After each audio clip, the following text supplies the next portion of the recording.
오늘은 자네하고 철학과 기독교에 대해서 얘기를 한번 해보려고 하는데 괜찮을까?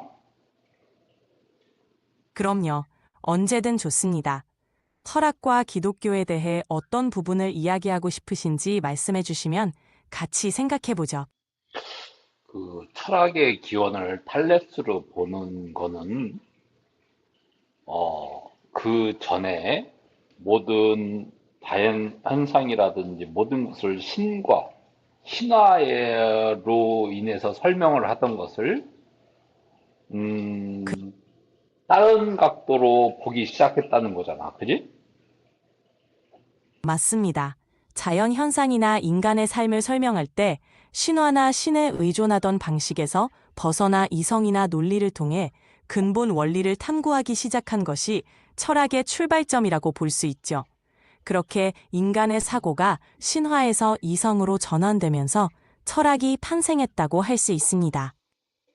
그래. 그러면 네, 인간의 삶도 철학이 발생되기 이전에는 모든 것을 신이나 신화에서 그 원인을 찾았다는 거잖아. 네, 맞습니다. 철학이 본격적으로 등장하기 전에는 인간의 삶과 자연 현상에 대한 설명을 신화나 신의 의지로 돌리는 경향이 있었죠. 철학은 이런 사고방식에서 벗어나 인간의 이성과 논리를 통해 근본적인 질문에 답하려는 시도로 시작된 것이라고 할 수 있습니다. 그래. 그러면 인생사 사는데 기류형 화복이 있잖아. 그런데 불교에서는 그것이 인연에 의해서, 인과응보에 의해서 이루어진다라고 설명을 하고 있잖아. 네, 맞아요. 불교에서는 기륭화복 같은 삶의 변화를 인과 관계에 따라 설명하죠. 어떤 원인, 인이 있으면 반드시 그에 따른 결과, 과가 나타난다는 법칙을 강조합니다. 이를 통해 삶의 여러 상황을 이해하고 받아들이는데 도움이 되죠. 그러면 불교의 길흉화복, 인생사 길흉화복을 인과법칙에 의해서 설명하려는 노력은 철학의 흔적이야, 그지? 네, 그렇다고 볼 수 있습니다. 불교도 삶의 현상을 논리적이고 체계적으로 설명하려는 면이 있어서 그런 점에서 철학적인 시도라고 볼 수 있죠. 인간의 경험을 단순히 신화적 설명에 의존하지 않고 인과와 연관성을 통해 해석하려는 시도가 철학의 기원과도 맞닿아 있습니다. 자, 그러면 불교에서 인간의 기룡화복을 인연법에 의해서 설명하는 것을 철학이 발생되기 이전에 시대로 해서 해석한다고 하면 인생의 기룡화복은 신에 의해서 신의 분노나 축복으로 설명했을 거 아니야. 네, 그렇죠. 철학이 등장하기 이전, 특히 종교나 신화가 중심이었던 시대에는 인간의 디lum화복을 신의 의지나 분노, 축복으로 해석하는 경우가 많았습니다. 그러다 철학적 사유가 발달하면서 인간의 삶을 인과관계나 법칙으로 이해하려는 시도가 나타나게 된 거죠. 자, 그러면 지금의 기독교를 보면 기독교 사상이 모든 것을 주관하시는 것은 하나님이고 나에게 복을 주시는 것도 흉을 주시는 것도 다 하나님의 뜻이고 나를 강건하게 하기 위해서 신께서 모든 것을 주관하셔서 하신다라는 것은 철학적 사고가 아닌 철학 이전의 사고 아닐까? 네, 그렇게 볼 수도 있습니다. 기독교에서는 하나님의 섭리와 계획이 모든 것을 주관한다고 믿는 신앙적 관점이 강하죠. 철학적 사고는 이성과 논리를 통해 현상을 이해하려는 데 비해 신앙은 신의 뜻과 계시에 기반해 삶을 해석하는 부분이 크니까요. 철학적 사유와 종교적 믿음은 서로 다른 접근 방식이지만 각기 나름의 의미와 가치를 지니고 있다고 볼 수 있죠. 그래, 그러면 일단은 기독교 신앙을 하는 사람은 나한테 흉이 생겨도 하나님의 뜻, 나한테 길이 생겨도 하나님의 뜻이야. 그러면 신을 중심으로 모든 자연 현상을 설명하는 거잖아. 그러면 철학적인 사고가 아니고 철학이 발생되기 이전에 사고를 하고 유사하다고 볼 수도 있지. 그지? 네, 그렇게 해석할 수 있습니다. 신앙은 신을 중심으로 모든 현상을 설명하려는 경향이 있기 때문에 철학적 사고가 본격적으로 발달하기 이전의 관점과 유사하다고 볼 수 있죠.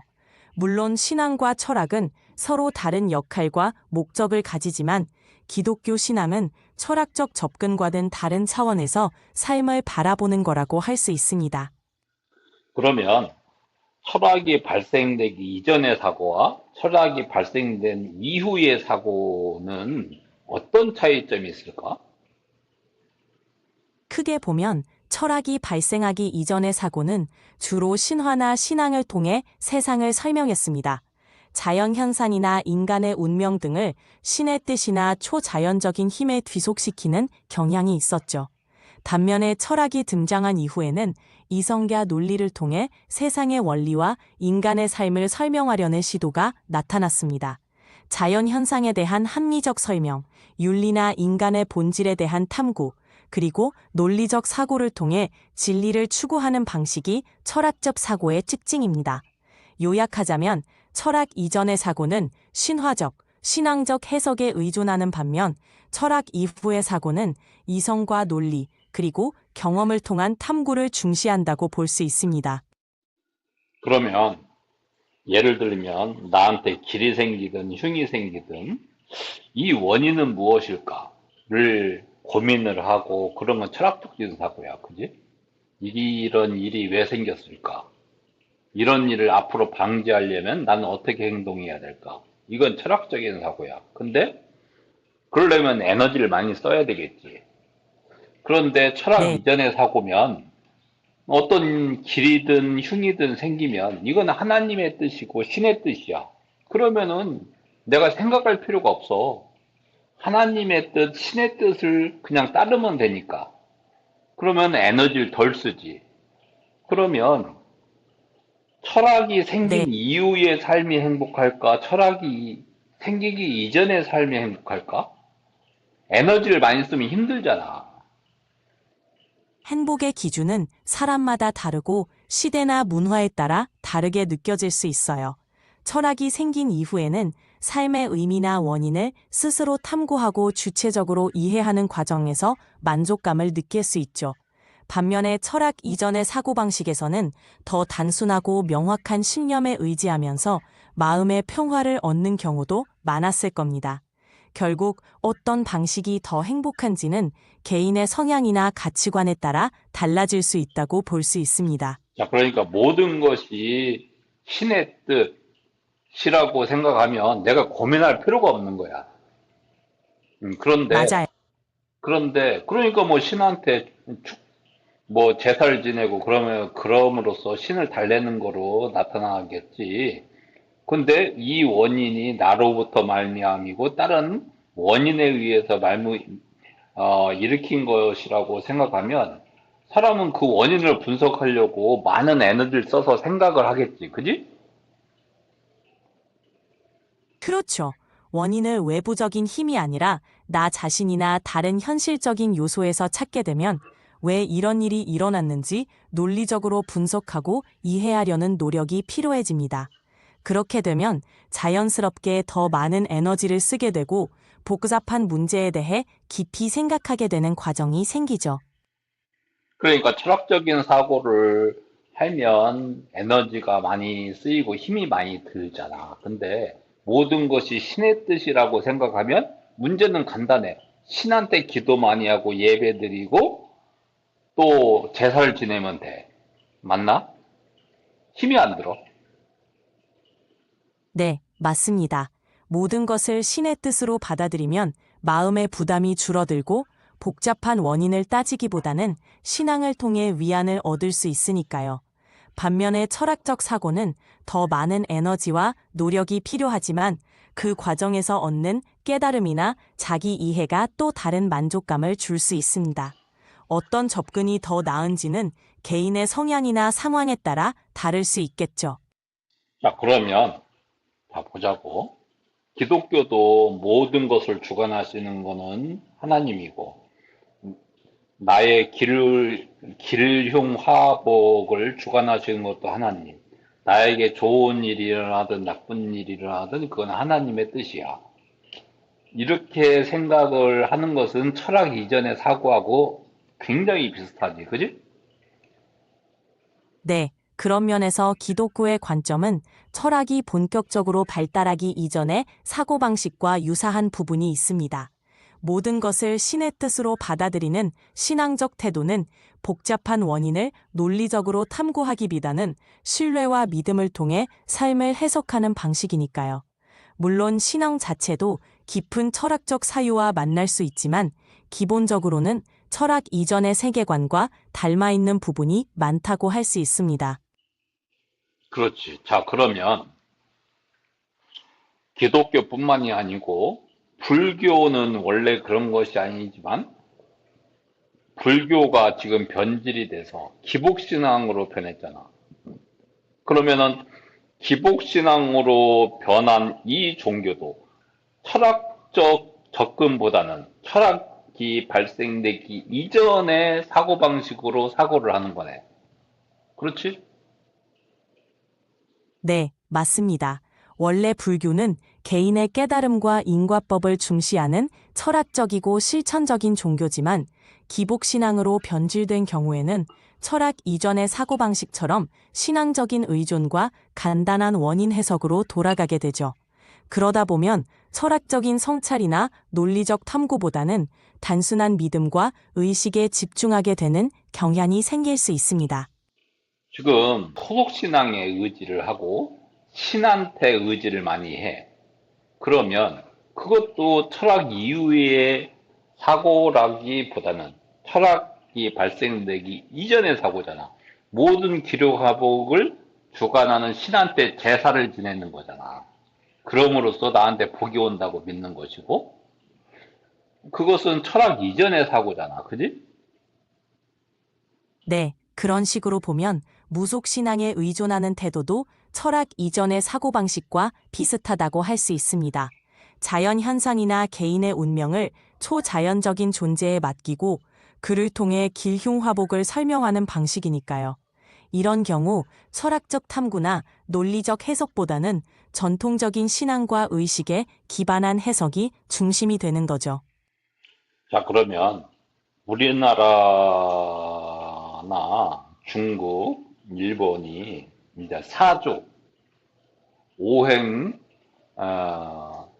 의해서 사주풀이를 하고 그 사람 운명이 정해져 있고 그래서 그 운명대로 이제 움직인다라고 믿는 것은 철학적인 사고일까 아니면 철학 이전의 사고일까?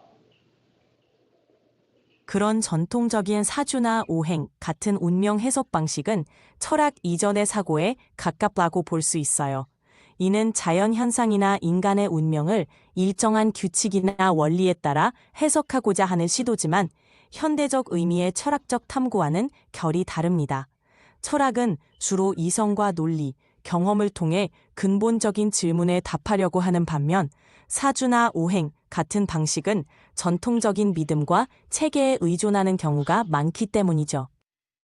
그러니까 이거를 원시적으로 보면 불교의 사상에 따라서 내가 이런 사주를 타고 태어난 것은 전생이 원인이다 라고 생각하면 뭐 철학적인 사고 접근일 수 있지만 근시적으로 보면 내가 이렇게 사주를 타고 태어났으니까 사주 때문에 내 이렇게 사는 거야 라고 하면 그거는 철학 이전의 사고야. 그런데 근시적으로 봤을 때 철학적 사고를 하려면 나의 지금의 현재 기륭화복은 그 나로부터 멀매암은 그 원인이 있을 것이다 라고 사고하는 게 더 철학적인 사고지.